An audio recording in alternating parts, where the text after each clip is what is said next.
غلے سے بھر لیتی ہے گھر، کرتی ہے کیا لمبے سفر. تو یہ ان کو اس کے ساتھ میچ کر دیں. رکھو کوئی شے ڈھانک کر، مل جاتی ہے اس کو خبر. پھر ہے سستی اسے آتی نہیں، سستی اسے بھاتی نہیں. آگے آ جائیں تو آگے ہے سوال نمبر 2. سوالات کے جوابات لکھیے. آپ قصہ حضرت سلیمان علیہ السلام میں چونٹیوں کی گفتگو پڑھ چکے ہیں.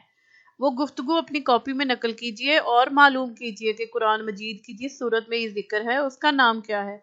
سورت کے نام کا ترجمہ بھی لکھیے. تو جیسے کہ آپ کو پتا ہے، آپ نے پڑھا ہے تو آپ کو پتا ہے کہ یہ سورہ نمل ہے. حضرت سلیمان علیہ السلام اور چونٹی کا ذکر قرآن مجید کی سورۃ النمل میں ہے. اور سورۃ النمل کا جو ترجمہ ہے، اس کا نمل ہوتا ہے چونٹی کو کہتے ہیں. ٹھیک ہے، تو اس کا ترجمہ چونٹی ہے. اور جو ان کی گفتگو کا خلاصہ ہے اس میں یہ ہے کہ جب حضرت سلیمان علیہ السلام کا لشکر گزر رہا تھا تو وہاں راستے میں ایک چیونٹی جو نیچے چیونٹیاں موجود تھیں، اس میں سے ایک چیونٹی نے کہا کہ سب اپنے اپنے وہ سراخوں میں بلوں میں چلے جاؤ، کہیں آپ حضرت سلیمان کے اس لشکر کے نیچے آ کے کچلی نہ جاؤ. تو حضرت سلیمان کیونکہ جانوروں کی زبان کو سمجھ سکتے تھے، انہوں نے چیونٹی کی اس بات کو سنا اور مسکرا دیے. تو یہ وہ بات ہے. اور اس کا جو دوسرا ہے، نظم میں جو کافی استعمال کیے گئے ہیں ان کی فہرست بنائیے. تو میں بتاتی ہوں، آپ لکھ لیں. بھر، قدر، کر، آتی، لاتی، گھر، سفر، خبر، تار، بڑھتی، چڑھتی، جانور، نظر، نرالی، شرماتی، گھبراتی، اکتاتی اور بیکار، ہوشیار، آتی، بھاتی، والی، بھالی. ٹھیک ہے. اب اگلا جو ہے، ان الفاظ کے 5 ہم قافیہ الفاظ لکھیں. تو آپ بھی جو بولے ہیں انہی میں موجود ہیں. خبر، نظر، قدر، کر، اور جیسے ہے گھر، سفر، تار. آگے ہے گھبراتی، شرماتی، اکتاتی اور بھاتی، آتی. اسی طرح شرماتی، آتی اور بھاتی. آگے ہے بولنا. اپنے ساتھیوں کے ساتھ چیونٹیوں کے بارے میں بات کیجئے کہ آپ نے کہاں کہاں چیونٹیوں کو دیکھا ہے. ان کے نظم و ضبط کے بارے میں بھی بات کیجئے کہ وہ کس طرح قطار بنا کر چلتی ہیں اور آپ نے کب کب انہیں اس طرح دیکھا ہے. تو بچے آپس میں ڈسکشن کر کے بتائیں گے. جیسے وہ کسی چیز کو لینے جا رہی ہوتی ہیں، جو کھا رہی ہوتی ہیں، جیسے کہیں آپ کے پاس کہیں چینی گر گئی ہے یا کوئی میٹھی چیز پڑی ہے، تو یا پھر کوئی اور ایسی چیز ہے جس کو وہ کھاتی ہیں، تو وہ اس کے لیے قطار بنا کر جاتی ہیں اور پھر اپنا اپنا حصہ اٹھا کے لا کے اپنے، تو وہ ایک قطار میں چلتی ہیں اور اپنے گھر تک لے کے آتی ہیں. وہ چاہے زمین کے اندر ہو یا کہیں بھی انہوں نے بل بنایا ہوا تھا اپنے بل میں، وہ لے کے جاتی ہیں. زبان شناسی قواعد. فعل کی اقسام. معنی کے لحاظ سے فعل کی 3 اقسام ہیں: فعل لازم، فعل متعدی اور فعل ناقص. درج ذیل جملے دیکھیے. 1 حامد آیا، دوسرا امین گیا، تیسرے نمبر پہ نعیم نے گھڑی خریدی، چوتھا اسلم خط لکھتا ہے، پانچواں اشرف بیمار تھا، چھٹا اکرم ہوشیار ہے. جملہ نمبر 1 اور 2 میں آیا اور گیا ایسے افعال ہیں جن کا اثر صرف فاعل تک ہے. ایسے فعل کو فعل لازم کہتے ہیں، جیسے یہ آیا اور گیا. جملہ نمبر 3 اور 4 میں خریدی اور لکھتا ہے ایسے افعال ہیں جن کا اثر فاعل سے گزر کر مفعول، گھڑی اور خط تک پہنچتا ہے. ایسے افعال کو متعدی کہتے ہیں. جملہ نمبر 5 اور 6 میں تھا اور ہے ایسے افعال ہیں جو کسی پر اثر نہیں ڈالتے بلکہ اثر کو ثابت کرتے ہیں، یا یوں کہیے کہ فاعل کی حالت یا کیفیت بتاتے ہیں. ایسے افعال کو ناقص کہتے ہیں. نمبر 4 سوال ہے، دی گئی مثال کے مطابق کاپی میں کالم بنائیے اور درج ذیل جملوں میں سے فعل لازم، فعل متعدی اور فعل ناقص چن کر لکھیے. تو آپ 3 کالم بنا لیں اور پہلے میں فعل لازم لکھیں، دوسرے میں فعل متعدی اور تیسرے میں فعل. اب اس میں سب سے پہلے ہے وہ بیٹھا، تو یہ فعل لازم ہے. اگلا ہے حامد اسکول گیا، یہ بھی فعل لازم ہے۔ پھر اگلا ہے اسلم نے تصویر بنائی، تو یہ فعل متعدی ہے۔ پھر احمد بیٹھا ہے، تو یہ فعل ناقص ہے۔ راشد سو گیا، یہ بھی فعل ناقص ہے۔ امین سویا ہوا ہے، یہ بھی فعل ناقص ہے۔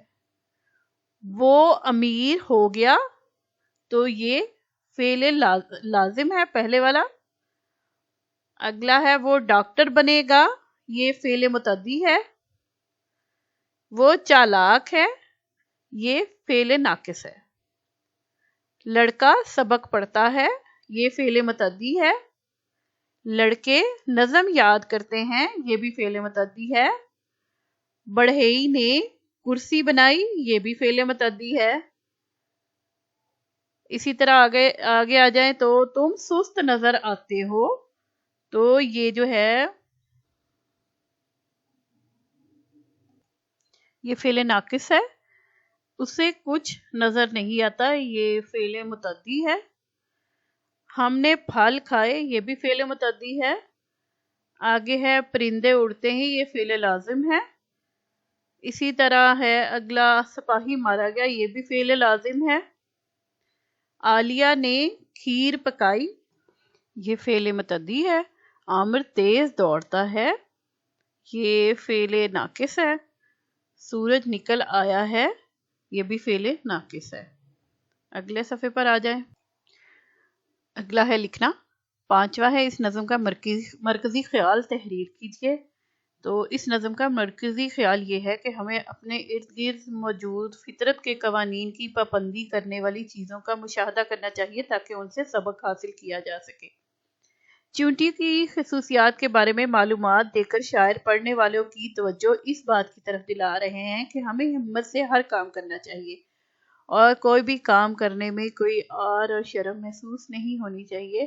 اللہ تعالیٰ نے ہمیں عقل دی ہے، لہذا ہم اپنی عقل کا استعمال کر کے اپنے کام اور مشکل کو آسان کر لینا چاہیے،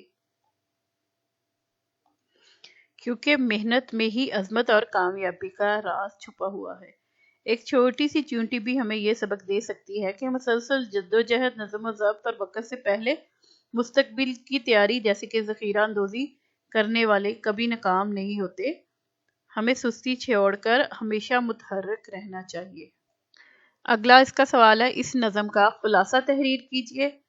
تو خلاصہ ہے، شاعر حفیظ جلندری اس نظم چیونٹی کی انتھک محنت کی مثال دیتے ہوئے کہتے ہیں کہ چیونٹی ایک ننھی سی جان ہونے کے باوجود بہت ہمت والی ہے۔ وہ سارا دن دانوں کی تلاش میں دور دراز کا سفر کرتی ہے اور کبھی نہیں تھکتی۔ وہ نظم و ضبط کے ساتھ قطار بنا کر چلتی ہے اور اپنے گھر کو غلے سے بھر لیتی ہے تاکہ مشکل وقت میں اس کے کام آ سکے۔ اس کی زندگی سے ہمیں یہ سبق ملتا ہے کہ محنت کرنے والا انسان کبھی بھی بھوکا نہیں مرتا اور سستی انسان کو پیچھے چھوڑ دیتی ہے، یعنی کہ وہ انسان پیچھے رہ جاتا ہے جو سستی کرتا ہے۔ اگلے میں آ جائے تو اس نظم کے پہلے بند کی تشریح لکھیے۔ تخلیقی لکھائی، نظم نویسی، وہ تشریح کے بعد کرتے ہیں۔ پہلے ہے اس کی تشریح۔ اس نظم کے پہلے بند میں چیونٹی کی چھوٹی جسامت اور اس کی بہت زیادہ محنت کے بارے میں بتایا گیا ہے۔ اس بند میں شاعر چیونٹی کی ہمت کی تعریف کرتے ہوئے کہتا ہے کہ دیکھو یہ ایک چھوٹی سی مخلوق ہے لیکن اس کا کام کتنا بڑا ہے۔ یہ اپنی چھوٹی سی جان کی پرواہ کیے بغیر سارا دن محنت کرتی ہے اور یہ خوراک کی تلاش میں کھیتوں کا رخ کرتی ہے، سخت تگ و دو کر کے اپنے لیے کھانا لاتی ہے۔ شاعر دراصل انسان کو یہ سمجھانا چاہ رہا ہے اگر اتنی چھوٹی مخلوق اتنی محنت کر سکتی ہے تو انسان کو تو اللہ تعالیٰ نے بہت طاقت دے رکھی ہے، اسے تو اور بھی محنت کرنی چاہیے۔ آگے ہے چیونٹی کے بارے میں لکھی گئی ایک نظم آپ نے پڑھی۔ اب آپ جماعت کے طلباء کے گروہ بنائیے، ایک گروہ مزاحیہ، ایک گروہ معلوماتی، ایک گروہ آپ بیتی کے انداز میں نظم لکھے۔ پہلے سوچئے کس کے بارے میں لکھنا ہے، مرکزی خیال کیا ہوگا۔ تو جو ہے مختلف ان کے گروپس بن کے بچے اس کو مل جل کے لکھیں گے یہی والی کہانی کو۔ پہلے سوچئے کس بارے میں لکھنا ہے، ٹھیک ہے۔ آگے ہے شعر کے آخر میں آنے والے الفاظ، قافیہ، ردیف کی فہرست بنائیے۔ کیونکہ پھر آپ اس کے ساتھ ملا جلا کے تو بڑی آسانی سے پھر وہ اسی طرح کی آپ نظم لکھ سکیں گے. جیسے مثلاً مثال کے طور پر، ننھی سی تتلی ہوں اڑنے والی، اڑتی پھروں میں ڈالی ڈالی، پھولوں اور کلیوں کو چومتی ہوں، سب کا رس میں چوستی ہوں. تو ایسے جو ان کے جو ہے قافیے یعنی کہ اینڈ والے یہ ان کو ملائیں گے تو آپ کے شعر بن جائیں گے. کسی بھی کیڑے کے بارے میں ایک نظم لکھیے. تو جیسے اب ہم اس کو شہد کی مکھی کے بارے میں جیسے ہو سکتا ہے کہ آپ اس کو لکھ لیں.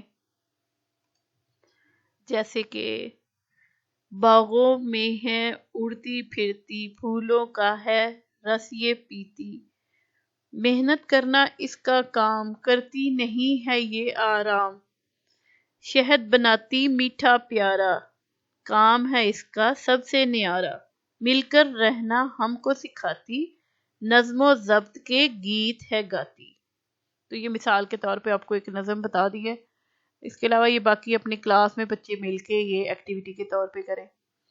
تو اس طرح یہ ہمارا سبق ختم ہو گیا. یہاں پہ کتاب ختم ہوتی ہے لیکن اس کے یونٹ نمبر 21 سے لے کے تو یہاں تک میں اس کو ابھی بیچ میں جو رہ گئے ہیں ان کو دوبارہ کروں گی. آپ پلے لسٹ میں سے دیکھیں تو آپ کو سارے جو سبق ہیں اس کتاب کے یا جو بھی آپ کو کتاب چاہیے ہوتی ہے تو اس کی پلے لسٹ میں موجود ہوتی ہے اس کی ویڈیوز. شکریہ.